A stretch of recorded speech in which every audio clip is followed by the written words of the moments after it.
What's going on, guys? It's Jono, and today we're going to be talking about the built-in tools in Make.com, how you can use them, what they're for, and why they're beneficial. This is part of a larger series where I break down everything you need to know about Make.com, all the way from just signing up for your first time, all the way to building some of the most complicated workflows that are going to take your business to the next level and ultimately help you save 95% of the time you spend working, or be able to leverage the workflows that we're building and sell the same workflows that you can copy in the descriptions, as always, down below for free.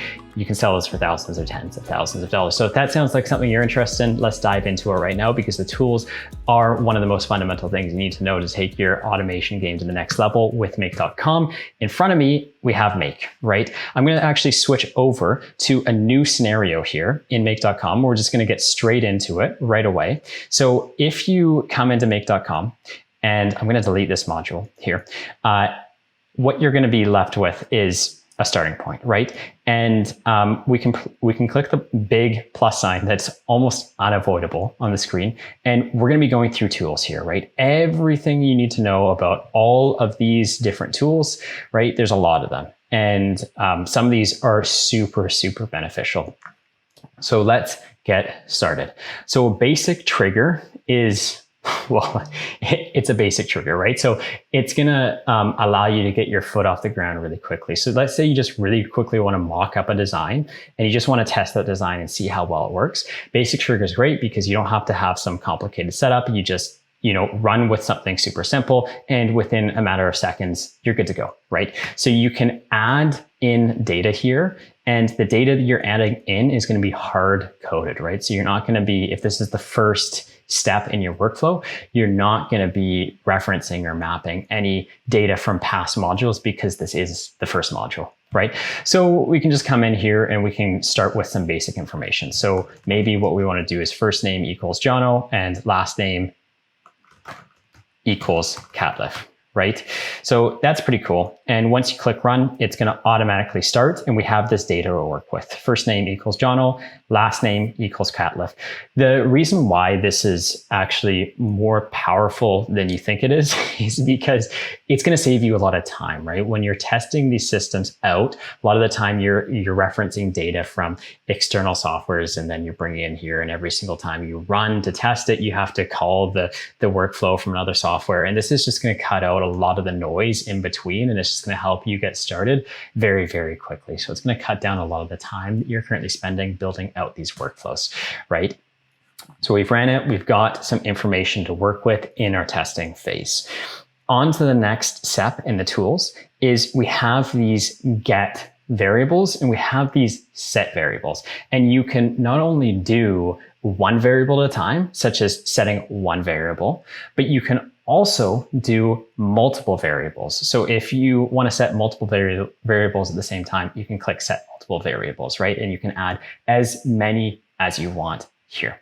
So that's pretty cool. But for most use cases, this isn't necessarily applicable in a linear fashion, right? So if you just have if we zoom out here and let's say you just have multiple different modules continuing on, if it's a linear line, doesn't make sense to use these tools, because the thing is that if you were to create a variable here, you don't have to set it in its own individual operation and then recall later on, because with all of these things, you can just essentially, you're already going to have the variables from where you're getting the data source from, which in this case is the basic trigger, but this could be from your CRM or something, or like a Google Sheet or whatever, where you're getting data from. But the thing is where this comes in handy is when you start having multiple routes, right? So let's say all of a sudden now you have multiple routes. The issue becomes that when this workflow runs, it's going to go down path A. So it says first path here. And then once first path is run, then it's going to run down the second path. The problem is that when it runs down path one, you can't reference anything that's going on in path one and path two, right? Because these are essentially different paths, right? But using this tool, you can, right? So let's break down how this works. So I'm going to delete this for now. And we're just going to have another variable here called country. And we're going to call this Canada. Okay. And let's say in the second path, we're going to get a variable. And in this, we're going to type in country, right? Let's run this now. Sweet. So it went down path 1 and it created this variable called country. And then we referenced country in the second path, right? But if we were just to come in here, we don't actually have access to module 6, right? We only have access to module 5 because this went down a separate path. But using set variables and get variables, you can call you can find different pieces of information, even if it's been separated into another part of the workflow. So of course you can set one variable at a time here, but you can also set multiple variables at a time, and you can also get multiple variables at a time. So this is going to be super, super helpful if you need to access information in one path in another path. Okay, now we're going on to an incremental function next. So with an incremental function, so under tools, we can have this incremental function. What this means is that with a reset value of never, every time this workflow runs, it's going to add 1 to it. So let's run it the first time. It comes out with the bundle 1. Let's run it again. And now it comes out with the bundle 2. Why this is, well, there's a lot of use cases for this, but what I use this for primarily is for numbering invoices, right? So if I was to create an invoice automatically using make.com, this is great to give an invoice number to it. It could be a ticket number. It could be an ID. It could be a lot of different things, right? So that's super beneficial having an incremental function. Now there is other options here, right? You can reset it never. So anytime this workflow's ever run for whatever reason, it will always increment 1 on top of the last value.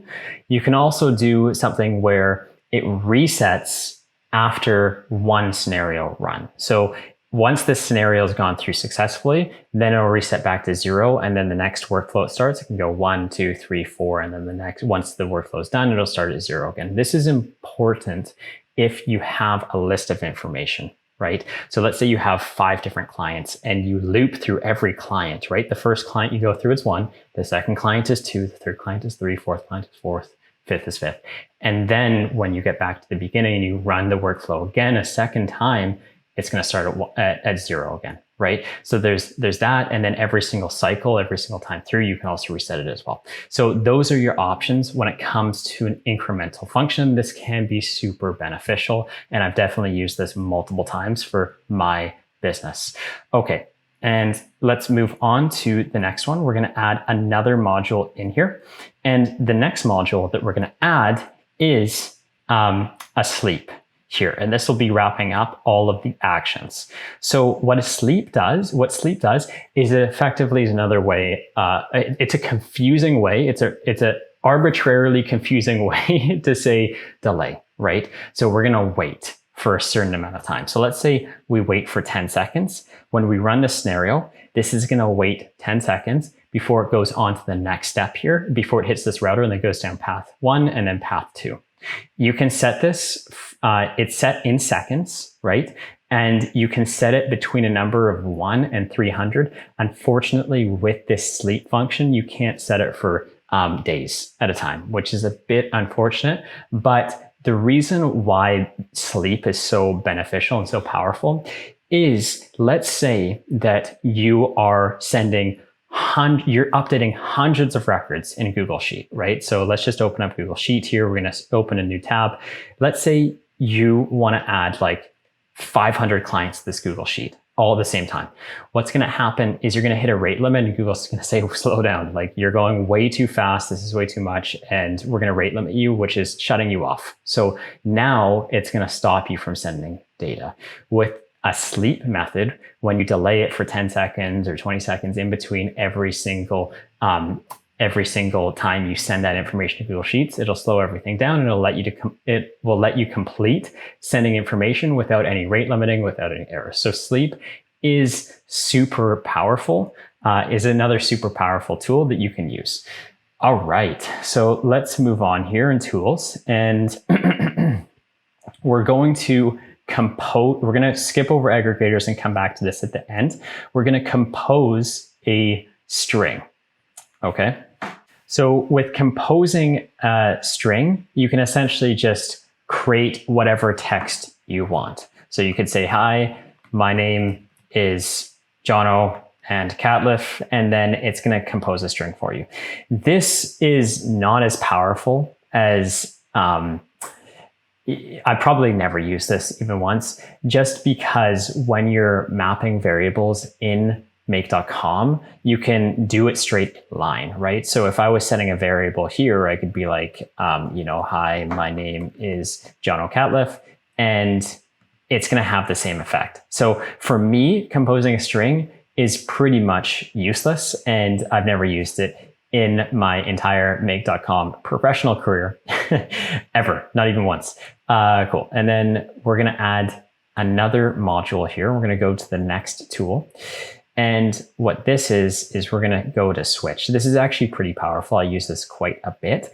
And what a switch does is it allows you to reference data properly. So let's say that just as an easy example with my name, like my real name is Jonathan, my short name is Jono, right? And let's say that the value comes in as Jonathan, but I want to reference Jono from Jonathan. What I can do is use a switch statement, which will find Jono based on another variable. So for example, if we come back here, the input is going to be first name, and we have cases, which is different. Essentially, a case is a different option, right? So you can have multiple cases. So for example, if it's Jono, maybe we want to match it with Jonathan. If it's Alex, maybe we want to match it with Alexander, right? So what will happen when we run this is it's going to pull the first name and it will match it with the corresponding value to that name. Okay, I'm going to just delete this, this sleep function here. So the input was Jono and the output was Jonathan, right? So this is really, really beneficial. One of the major reasons why I use this is that in my CRM, right, we have users, but every user has an ID as well. And sometimes, like specifically for Go High Level, I can't just modify or add a user by their first name. I have to add a user by their ID. So if their name comes in as Jono Catlif, then I need to find Jono Catlif and I need to match this with their ID in the CRM, which could be that, right? And it gives me that, and then I can use that later on in another step to automatically update the CRM to assign myself as a user. So that is the importance of a switch step. That is super powerful stuff. We'll go ahead and go to the next module here. So in tools, we're going to convert the encoding of a string. I personally never used this before, but what this does is it will take a string of text and it'll update the code page so that if for whatever reason, what the input data is not currently up to standards or up to codes with maybe an operating system, you can swap it to another operating system that's going to be more friendly or more compatible with other devices or computers. And then you can move that text over to that other code page. And then hopefully, that'll allow operating systems to read it more and understand it more easily. So for example, let's say we have an input data of cafe au lait, which is coffee with milk, and then we can put the input data here. Let's just say it is ISO 8859-1, and maybe we want to update that to UTF-8. We can go ahead and click OK, run, and it will give us an updated data, right, for computers to read. This isn't necessarily what you'd write in a blog post, but this is more just for computers to read and understand these characters or special characters and all that kind of stuff, right? So that is how you can convert encoding text. Okay, awesome. So the next one that we're going to go over here is aggregators, right? So there's a lot of different ways that we can aggregate information using the built-in tools. And for this, what we're going to do is we're going to head over to Google Sheets, and we're going to use Google Sheets for the rest of this module. Okay, so we'll do tool make.com tools test. Okay, awesome. And what we're going to do is we're just going to have name, actually first name, last name, age, country, and yeah, we'll just go ahead and do that. So what we want to do is we're going to create another module down here, add a module, and we're going to do Google Sheets. And we're going to get a range of values just to start with, just as an example. We're going to bring the trigger down to this Google Sheet. So now this is going to be the start of the workflow. And we just need to make sure that we find the right sheet here.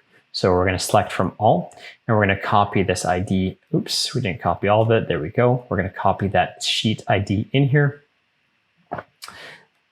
And I just need to change the account to the right one so that we can reference it. We'll unmap the sheet here and just pull in sheet one. Okay, and the range that we want to map is going to be, let's just say from here to here. So we'll type in A2 to E4. Sweet. And we're going to go ahead and quickly list this in. So Jono Catliff, age 29, country Canada, Bob Anderson, 35 US, and we'll go Chad Smith, 72, and this will be the UK. Okay, awesome. So we just have like a basic amount of data here, right? And what we can do is we can use these aggregators to go through the data. All right, so we're gonna create a new module here. Once again, surprise, surprise, it'll be tools. And we're going to start with the numeric aggregator here, right? What the numeric aggregator does is there's a lot of different things it can do. It can take an average of certain numbers. It can sum certain numbers up. It could give us a count, which is the total unique values, or it can give us the max value or the min value. So let's go ahead and let's take a sum of this. And what we're going to do here is we're going to take the age, which is going to be column C, and it should give us the age of everyone combined. Let's go ahead and we're going to ignore warnings here and run. It's giving us an error saying invalid number. So what's going on here is you can see first name, last name, age, and country. So C is pulling an age. I think I accidentally changed this back to A1, where we don't want to be pulling in the first row. We're going to be pulling in the second row all the way down to row 4 here. And we're going to click OK, and we can give it a shot again. Okay, sweet. And the output is going to be 136, right? So it added up all of these. We could also do the average of these as well. Click OK, run that again, and we'll get the average of the ages too. Okay, sweet. And we could even do like even just a round on this. So where is it? Let's say we wanted to round this number. We could go ahead and do that and try it again. And the output is now going, oh, that didn't seem to work. Okay, I'm not sure why that didn't round, but apparently you can't round in this numerical aggregator here. Okay, so that is the numerical aggregator. Now we're going to delete this and we're going to try a different aggregator here. Okay, next up we'll do the text aggregator. So back to tools, and we're going to do a text aggregator. So we'll put in Jono Catliff's age is, and we'll just put the age here. He was they live in, and then we'll put the country here, right? and we'll do show advanced settings, and we're gonna do a row separator. Maybe for this, we're gonna do new row here, and we're gonna click OK, and we'll click run. This is going to loop through every single person, and it's going to give different results. So Jono Catlif's age is 29, they live in Canada. Bob Anderson's age is 35, they live in the United States. Chad Smith's age is 72, they live in the UK, right? So you can aggregate through every single one of these and have a different response based on the variables that are inputted on the particular row. And the last module we're going to be discussing today is the table aggregator, right? So we can select all of the oh my gosh, I can't even speak. All of the results from the Google Sheets module, but I just want to remove a couple of these. I don't want bundle order or total bundle number or spreadsheet ID or sheet. We're going to click on the show advanced settings, and we're going to put new row and new row for both the column and the row separator, and we'll click OK, and we'll run this one final time.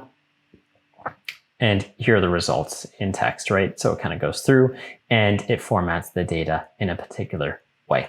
So that is effectively, in a nutshell, how you can use the tools, the built-in tools in Make.com to help you get the desired outcomes that you want. So it's super powerful stuff, not by itself, but in combination with all of the other integrations that you have in Make.com, and it can really help take your automation skills to the next level. I hope you guys found this useful by breaking down all of the tools in Make.com, and hopefully you found some that you didn't already know existed or didn't know how to use. Not all of them are created equal. Some are very beneficial and some are not as beneficial. But anyways, that is all of them in a nutshell. So thank you guys so much for watching. If you liked this video, please make sure to hit the subscribe button down below, the thumbs up button, and I will see you guys in the next video where we talk about more functionality that Make.com has to offer.